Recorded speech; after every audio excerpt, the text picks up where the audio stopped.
สิมาแนะนำเกี่ยวกับสลิปปิดแฮนด์โอเวอร์เนาะที่ว่าบ่ครบจำนวนคือตัวลูกค้าเพิ่นส่งเสียงมาว่าบ่ครบตัวนี้เนาะอันนี้มันตัวอย่างเนาะเราจะมาเฮ็ดแบบใดเพื่อในขั้นตอนในการเฮ็ดนั้นเนาะอันนี้มันตัวอย่างที่ว่ามันบ่ครบเนาะอันนี้มันตัวอย่างของลูกค้าแต่ว่าเราจะเอาตัวอย่างของเรามาลองเฮ็ดเราจะเข้าไปหน้าบ้านนั้นปกติเนาะเข้าไปเปิดระบบนั่นแหละเข้าไปบนระบบเนาะ1เข้าไประ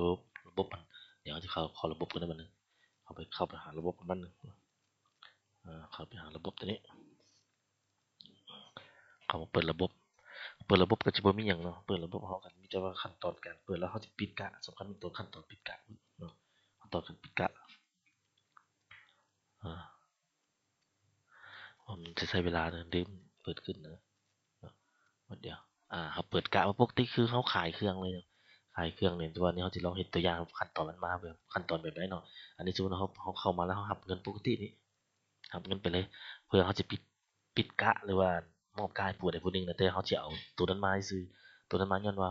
มันบ่ขึ้นมาเนาะอันนี้แม่นบ่ถือว่าหลังจากนั้นแล้วเราก็มาเข้าบนหัวข้นนี้เนาะหัวข้นนี้ที่เข้าหัวข้นนี้แล้วมันจะมีคำออกจากระบบนั่นแหละออกจากระบบแล้วมันจะถามคำว่าท่านต้องการปิดกะเฮ็ดเวียกบ่ตัวนี้ธรรมดาเขาใช้โนเนาะก่อนนี้ว่าแต่ละเทื่อมันถ้าเรามีหลายกะเราต้องใช้แยกอยู่แล้วแต่ว่านี่ส่วนใหญ่เราสิใช้แยกเนาะอันนี้มันแล้วแต่ทางห้างเนาะว่าสิปิดกะหรือบ่ปิดเนาะแต่ว่าที่ว่าคำขึ้นมาคำว่า yes นี่หลังจากนั้นมันจะมีหน้าตาตัวนี้ขั้นตอนสลิปนี้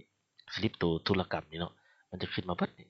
เพราะว่ามันขึ้นมานี่ย้อนว่าตัวนั้นเราติ๊กแล้วเนาะบัดนี้เราสิลองว่าเราสิติ๊กได้ย้อนหยังมันรู้ได้เลยเรามาเข้าตัวนี้เข้าบนตั้งค่าพรินเตอร์นี้เพื่อจะไป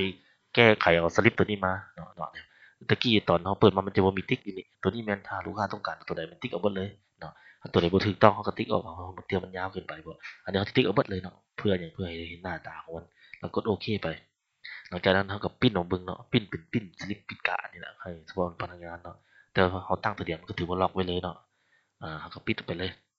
ปิดการหรือว่าปิดตัวนี้เลยก็ได้ปิดการนี่ก็ได้อันนี้มันจะเป็นสลิปเนาะสลิปรีคอร์ดนี้เนาะที่กดเขาที่กดเซฟไปเพื่ออย่างเพื่อเขาไปซอกดูว่ามันจะมีหน้าตาที่บ่เนาะ